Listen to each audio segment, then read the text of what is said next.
Hi, and welcome to Mrs. PM Reads. Today we are starting a new book, Shoeless Joe by W.P. Kinsella.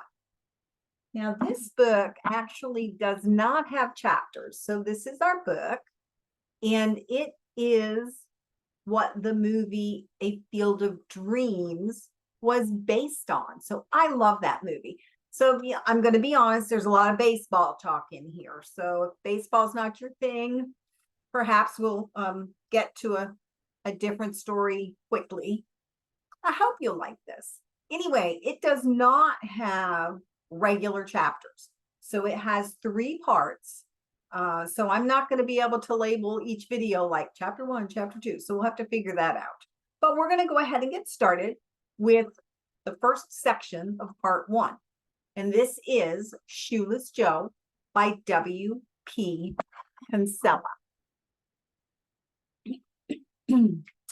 Shoeless Joe Jackson comes to Iowa.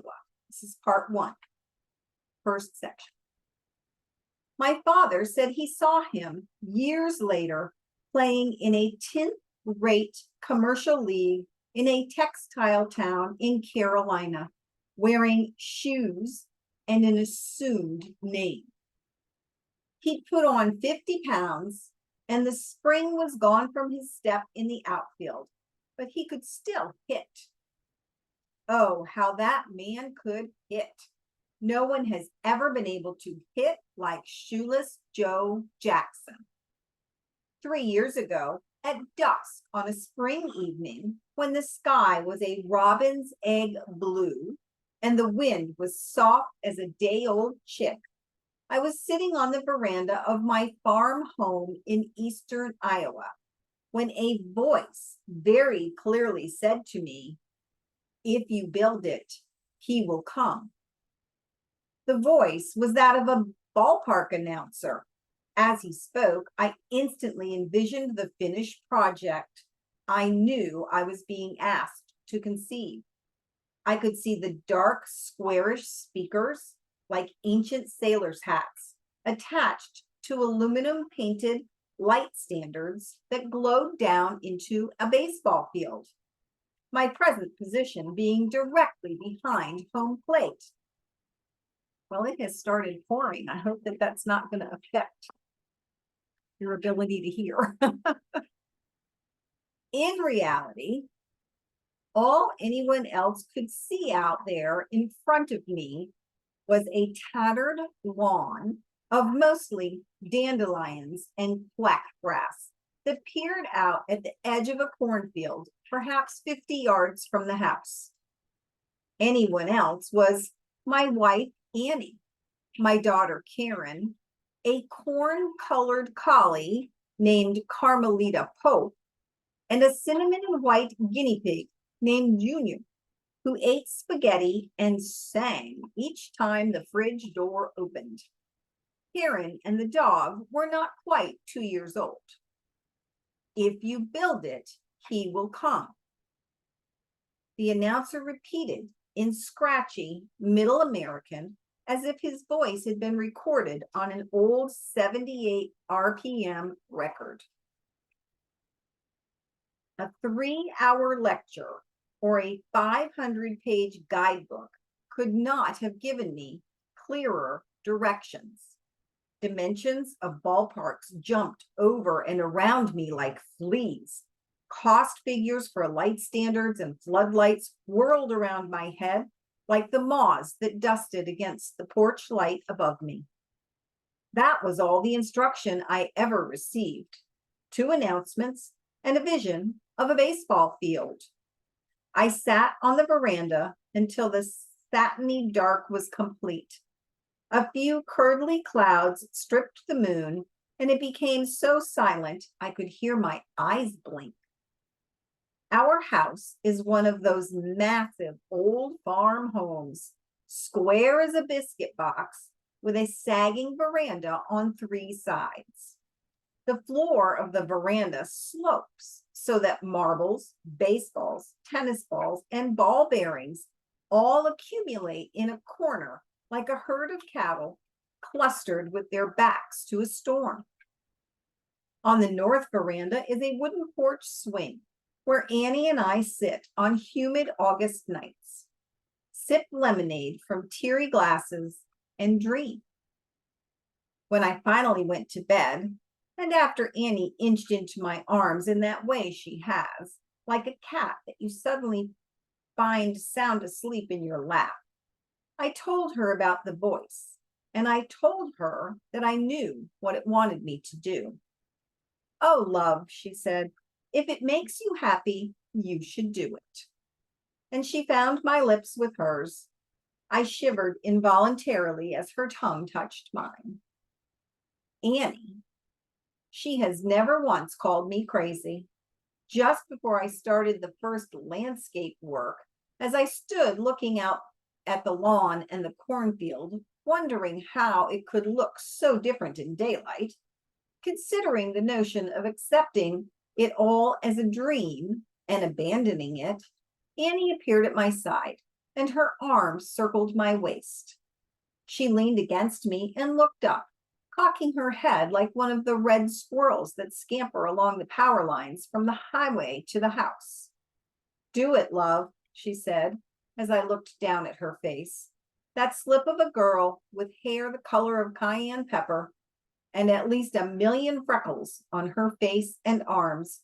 That girl who lives in blue jeans and t-shirts and at 24 could still pass for 16. I thought back to when I first knew her. I came to Iowa to study. She was the child of my landlady. I heard her one afternoon outside my window as she told her friends, when I grow up, I'm going to marry, and she named me. The others were going to be nurses, teachers, pilots, or movie stars, but Annie chose me as her occupation. 8 years later, we were married. I chose willingly, lovingly, to stay in Iowa. Eventually, I rented this farm, then bought it, operating it 1 inch from bankruptcy. I don't seem meant to farm, but I want to be close to this precious land for Annie and me to be able to say, this is ours. Now I stand ready to cut into the cornfield, to chisel away a piece of our livelihood, to use as dream currency. And Annie says, oh, love, if it makes you happy, you should do it. I carry her words in the back of my mind, stored the way a maiden aunt might wrap a brooch, a remembrance of a long lost love. I understand how hard that was for her to say and how it got harder as the project advanced. How she must have told her family not to ask me about the baseball field I was building because they stared at me dumb-eyed, a row of silent, thick-set peasants with red faces, not an imagination among them to forecast the wrath that God will fall on the heads of pagans such as I. If you build it, he will come. He, of course, was Shoeless Joe Jackson. Joseph Jefferson, Shoeless Joe Jackson, born Brandon Mills, South Carolina, July 16, 1887. Died Greenville, South Carolina, December 5th, 1951. In April 1945, Ty Cobb picked Shoeless Joe as the best left fielder of all time. A famous sports writer once called Joe's glove the place where triples go to die. He never learned to read or write. He created legends with a bat and a glove. Was it really a voice I heard? Or was it perhaps something inside of me making a statement that I did not hear with my ears, but with my heart? Why should I want to follow this command? But as I ask, I already know the answer. I count the loves in my life: Annie, Karen, Iowa, baseball. The great god baseball. My birthstone is a diamond. When asked, I say my astrological sign is hit and run, which draws a lot of blank stares here in Iowa, where 50,000 people go to see the University of Iowa Hawkeyes football team, while 500 regulars, including me, watch the baseball team perform.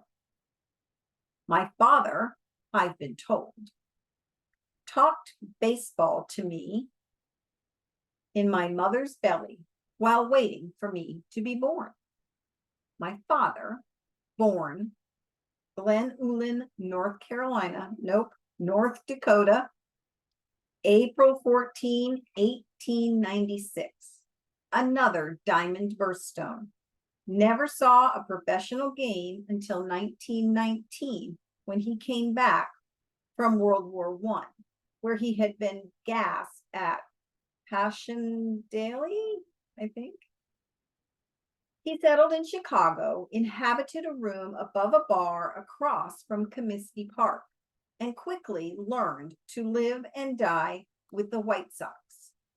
Died a little when, as a prohibitive favorites, they lost the 1919 World Series to Cincinnati. Died a lot the next summer when 8 members of the team were accused of throwing that World Series. Before I knew what baseball was, I knew of Connie Mack, John McGraw, Grover Cleveland Alexander, Ty Cobb, Babe Ruth, Tris Speaker, Tinker to Evers to Chance, and, of course, Shoeless Joe Jackson. My father loved underdogs, cheered for the Brooklyn Dodgers and the hapless St. Louis Browns, loathed the Yankees, an inherited trait, I believe, and insisted that Shoeless Joe was innocent, a victim of big business and crooked gamblers. That first night, immediately after The Voice and The Vision, I did nothing except sip my lemonade a little faster and rattle the ice cubes in my glass. The vision of the baseball park lingered, swimming, swaying, seeming to be made of red steam, though perhaps it was only the sunset. And there was a vision within the vision, one of Shoeless Joe Jackson playing left field. Shoeless Joe Jackson was who last played Major League Baseball in 1920 and was suspended for life, along with 7 of his compatriots, by Commissioner Kennesaw Mountain Landis for his part in throwing the 1919 World Series. Instead of nursery rhymes, I was raised on the story of the Black Sox scandal. And instead of Tom Thumb or Rumpelstiltskin, I grew up hearing of the 8 disgraced ball players: Weaver, Cicotti, Risberg, Felsch, Gandil, Williams, McMullen, and always Shoeless Joe Jackson. He hit .375 against the Reds in the 1919 World Series and played errorless ball, my father would say, scratching his head in wonder. 12 hits in an 8-game series, and they suspended him. Father would cry. Shoeless Joe became a symbol of the tyranny of the powerful over the powerless. The name Kennesaw Mountain Landis became synonymous with the devil. Building a baseball field is more work than you might imagine. I laid out a whole field, but it was there in spirit only. It was really only left field that concerned me. Home plate was made from pieces of cracked 2x4 embedded in the earth.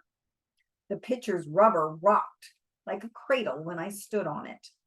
The bases were stray blocks of wood, unanchored. There was no backstop or grandstand, only one shaky bleacher beyond the left field wall.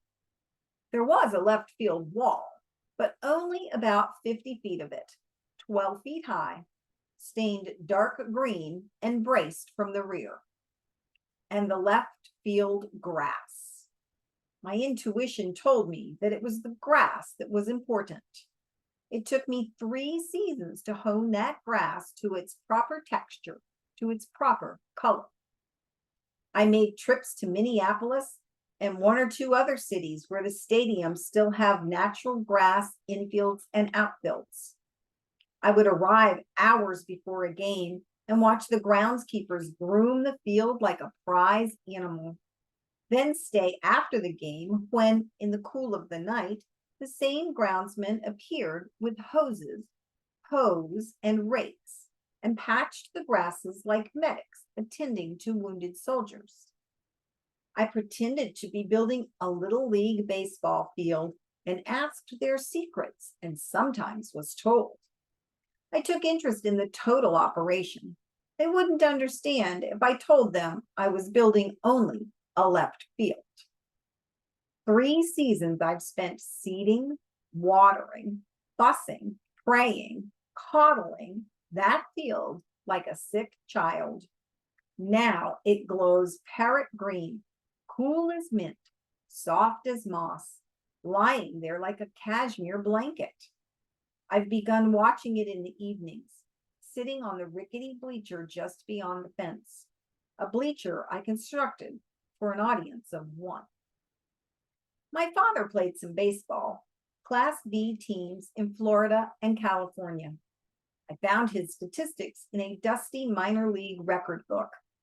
In Florida, he played for a team called the Angels and, according to his records, was a better than average catcher. He claimed to have visited all 48 states and every major league ballpark before, at 40, he married and settled down in Montana, a 2-day drive from the nearest major league team. I tried to play, but ground balls bounced off my chest and fly balls dropped between my hands. I might have been a fair designated hitter, but the rule was too late in coming. There is the story of the urchin who, tugging at Shoeless Joe Jackson's sleeve as he emerged from a Chicago courthouse, said, "Say it ain't so, Joe." Jackson's reply reportedly was, "I'm afraid it is, kid." When he comes, I won't put him on the spot by asking. The less said, the better. It is likely that he did accept money from gamblers, but throw the series? Never. Shoeless Joe Jackson led both teams in hitting in that 1919 series. It was the circumstances. The circumstances. The players were paid peasant salaries, while the owners became rich. The infamous 10-day clause, which voided contracts, could end any player's career without compensation, pension, or even a ticket home. The second spring, on a toothache May evening, a covering of black clouds lumbered off westward like ghosts of buffalo, and the sky became the cold color of a silver coin. Forecast was for frost. The left field grass was like green angora, soft as a baby's cheek. In my mind, I could see it dull and crisp, bleached by the frost, and my chest tightened. But I used a trick a groundskeeper in Minneapolis had taught me, saying he learned it from the grape farmers in California. I carried out a hose, and making the spray so fine it was scarcely more than fog, I sprayed the soft, shaggy spring grass all that chilled night. My hands ached and my face became wet and cold, but as I watched, the spray froze on the grass, enclosing each blade in a gossamer crystal coating of ice, a covering that served like a coat of armor to dispel the real frost that was set like a weasel upon killing in the night. I seemed to stand taller than ever before as the sun rose, turning the ice to eye-dazzling droplets, each a prism, making the field an orgy of rainbows. Annie and Karen were at breakfast when I came in, the bacon and coffee smells and their laughter pulling me like a magnet. Did it work, love? Annie asked, and I knew, she knew, by the look on my face that it had. And Karen, clapping her hands and complaining of how cold my face was when she kissed me, loved every second of it. And how did he get a name like Shoeless Joe? I would ask my father, knowing the story full well, but wanting to hear it again. And no matter how many times I heard it, I would still picture a lithe ball player, his great bare feet, white as baseballs, sinking into the outfield grass as he sprinted for a line drive. Then, after the catch, his toes gripping the grass like claws, he would brace and throw to the infield. It wasn't the least bit romantic, my dad would say. When he was still in the minor leagues, he bought a new pair of spikes and they hurt his feet. About the sixth inning, he took them off and played the outfield in just his socks. The other players kidded him, called him Shoeless Joe, and the name stuck for all time. It was hard for me to imagine that a sore-footed young outfielder taking off his shoes one afternoon, not long after the turn of the century, could generate a legend. I came to Iowa to study, one of the thousands of faceless students who pass through large universities, but I fell in love with this state, fell in love with the land, the people, the sky, the cornfields, and Annie. Couldn't find work in my field, took what I could get. For years, I bathed each morning, frosted my cheeks with aqua velva, donned a three-piece suit and a snap brim hat, and feeling like Superman emerging from a telephone booth, set forth to save the world from a lack of life insurance. I loathed the job so much that I did it quickly, urgently, almost violently. It was Annie who got me to rent the farm. It was Annie who got me to buy it. I operated it in the way a child fits together his first puzzle. Awkwardly, slowly, but when a piece slips into the proper slot with pride and relief and joy, I built the field and waited and waited and waited. It will happen, honey, Annie would say when I stood shaking my head at my folly. People looked at me. I must have had a nickname in town, but I could feel the magic building like a gathering storm. It felt as if small animals were scurrying through my veins. I knew it was going to happen soon.